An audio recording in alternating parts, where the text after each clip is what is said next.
নির্বাচনী নিরাপত্তায় থাকবে আইনশৃঙ্খলা বাহিনীর ৮ লাখ সদস্য, জানালেন স্বরাষ্ট্র উপদেষ্টা। থাকছে ড্রোন ও ডগ স্কোয়াড। মিছিল, মিটিং, স্লোগানে রাজনীতি সীমাবদ্ধ রাখতে চায় না বিএনপি। জনকল্যাণে বেশি মনোযোগ দেওয়ার পরিকল্পনা তারেক রহমানের। সুতা আমদানিতে শুল্ক আরও প্রত্যাহার চায় বিজিএমইএ, বিকেএমইএ। কঠোর পদক্ষেপের হুঁশিয়ারি। নিজস্ব অর্থায়নে পদ্মা ব্যারেজ প্রকল্প বাস্তবায়নের পরিকল্পনা। প্রথম ধাপে প্রস্তাব ৩৪,৬০৮ কোটি টাকা। টি-20 বিশ্বকাপে ভারত যাওয়া প্রশ্নে বিসিবিকে আইসিসির আলটিমেটাম। সিদ্ধান্ত নিতে হবে ২১ জানুয়ারির মধ্যে। স্বাগত জানাচ্ছি দ্য বিজনেস স্ট্যান্ডার্ডের নিয়মিত আয়োজন টিভিএস রাত ৮টার সংবাদে। সঙ্গে আছি তামান্না খন্দকার। দেখছিলেন সংবাদ শিরোনাম, এবার বিস্তারিত। আসন্ন জাতীয় সংসদ নির্বাচন সুষ্ঠু ও শান্তিপূর্ণভাবে আয়োজন করতে ১ লাখ সেনা সদস্য সহ মোট ৮ লাখ আইনশৃঙ্খলা বাহিনীর সদস্য মোতায়েন থাকবে। ১৯ জানুয়ারি সচিবালয়ে এক সংবাদ সম্মেলনে এই তথ্য জানিয়েছেন স্বরাষ্ট্র উপদেষ্টা অবসরপ্রাপ্ত লেফটেন্যান্ট জেনারেল মোহাম্মদ জাহাঙ্গীর আলম চৌধুরী। প্রায় ১৬,০০০ ঝুঁকিপূর্ণ ভোট কেন্দ্রের নিরাপত্তা নিশ্চিতে সরকার বিশেষ ব্যবস্থা নিচ্ছে বলেও জানান তিনি। স্বরাষ্ট্র উপদেষ্টা বলেন, নির্বাচন উপলক্ষে ২ ধাপে আইনশৃঙ্খলা বাহিনী মোতায়েন করা হবে। প্রথম ধাপে ইতোমধ্যে মাঠে রয়েছে সেনা সদস্যরা।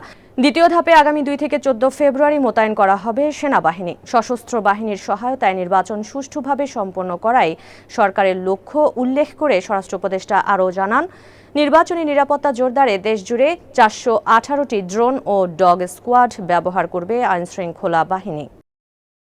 বিএনপি কেবল মিছিল, মিটিং, স্লোগানে রাজনীতি সীমাবদ্ধ রাখতে চায় না বলে মন্তব্য করেছেন দলটির চেয়ারম্যান তারেক রহমান।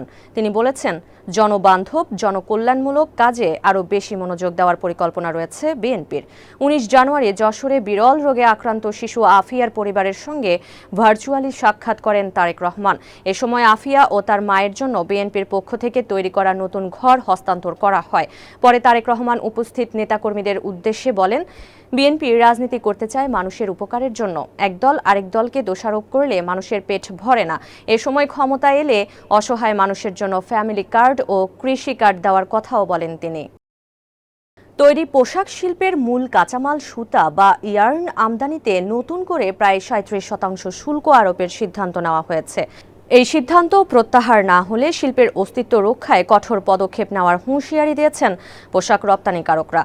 ১৯ জানুয়ারি রাজধানীর একটি হোটেলে আয়োজিত যৌথ সংবাদ সম্মেলনে এই সতর্ক বার্তা দেয় বিজিএমইএ ও বিকেএমইএ। সংবাদ সম্মেলনে বিজিএমইএ এর ভারপ্রাপ্ত সভাপতি সেলিম রহমান বলেন, এই অযৌক্তিক সিদ্ধান্ত প্রত্যাহার করা না হলে আমরা শিল্পের অস্তিত্ব রক্ষায় কঠোর পদক্ষেপ নিতে বাধ্য হব। সম্প্রতি দেশের সুতা উৎপাদনকারী মিলগুলোকে বাঁচানোর স্বার্থে সুতা আমদানিতে শুল্কমুক্ত সুবিধা প্রত্যাহারের অনুরোধ জানিয়ে জাতীয় রাজস্ব বোর্ডকে চিঠি দিয়েছে বাণিজ্য মন্ত্রণালয়। এটি কার্যকর হলে ইয়ার্ন আমদানিতে যুক্ত হবে প্রায় ৩৭% শুল্ক। সংশ্লিষ্ট ব্যবসায়ীরা বলছেন, এর ফলে আমদানিকে নিরুৎসাহিত করা হবে আর স্থানীয় বাজার থেকে সুতা কিনতে বাধ্য হবেন রপ্তানিকারকরা। ৬ দশকের বেশি সময় ধরে আলোচনা ও সম্ভাব্যতা সমীক্ষার পর অবশেষে বহুল আলোচিত পদ্মা ব্যারেজ প্রকল্প বাস্তবায়নের উদ্যোগ নিয়েছে সরকার। গত ১৫ জানুয়ারি পরিকল্পনা কমিশনে অনুষ্ঠিত প্রকল্প মূল্যায়ন কমিটির সভায় প্রকল্পটির প্রস্তাব পর্যালোচনা করা হয়।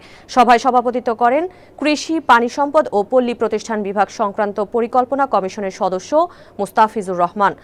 বাংলাদেশ পানি উন্নয়ন বোর্ডের কর্মকর্তারা জানান, প্রকল্পটির মোট ব্যয় প্রস্তাব করা হয়েছিল ৫০,৪৪৩ কোটি ৬৪ লাখ টাকা। তবে প্রকল্পটি ২ ধাপে বাস্তবায়নের সুপারিশ করেছে পিইসি। এর মধ্যে প্রথম ধাপে ব্যয় ধরা হয়েছে ৩৪,৬০৮ কোটি টাকা। মার্চ ২০২৬ থেকে জুন ২০৩৩ সময়ের মধ্যে প্রথম পর্যায়ের কাজ শেষ করার লক্ষ্য নির্ধারণ করা হয়েছে বলে জানান তারা। ২০২৬ টি-20 বিশ্বকাপে অংশগ্রহণ এবং ভারতে খেলতে যাওয়ার বিষয়ে চূড়ান্ত সিদ্ধান্ত ২১ জানুয়ারির মধ্যেই নিতে হবে বাংলাদেশকে। ১৮ জানুয়ারি ঢাকায় অনুষ্ঠিত বৈঠকে বিসিবিকে এই সময়সীমার কথা জানিয়েছে আইসিসি। ক্রিকেট ভিত্তিক ওয়েবসাইট ESPN ক্রিক ইনফো এই তথ্য জানিয়েছে। গত এক সপ্তাহের মধ্যে এটি ছিল আইসিসি ও বিসিবির দ্বিতীয় বৈঠক। তবে এবারের বৈঠকেও নিজেদের অবস্থানে অটল থাকার কথা জানিয়েছে বিসিবি। বাংলাদেশ ক্রিকেট বোর্ড জানিয়েছে, বলেছে, টাইগাররা টি-20 বিশ্বকাপে অংশ নিতে চায়, তবে তারা ভারতের বাইরে খেলতে আগ্রহী। সহ আয়োজক হিসেবে শ্রীলঙ্কা তাদের প্রথম পছন্দ বলে জানানো হয়েছে। এ সময় বিসিবি তাদের দল ভারতে পাঠানো এবং খেলার বিষয়ে নিরাপত্তা ঝুঁকির কথা উল্লেখ করেছে। বিপরীতে আইসিসি তাদের মূল সূচি পরিবর্তন না করার সিদ্ধান্তে অটল রয়েছে। বর্তমান সূচি অনুযায়ী গ্রুপ সিতে রয়েছে বাংলাদেশ। গ্রুপ পর্বের ম্যাচগুলো ভারতে অনুষ্ঠিত হবে।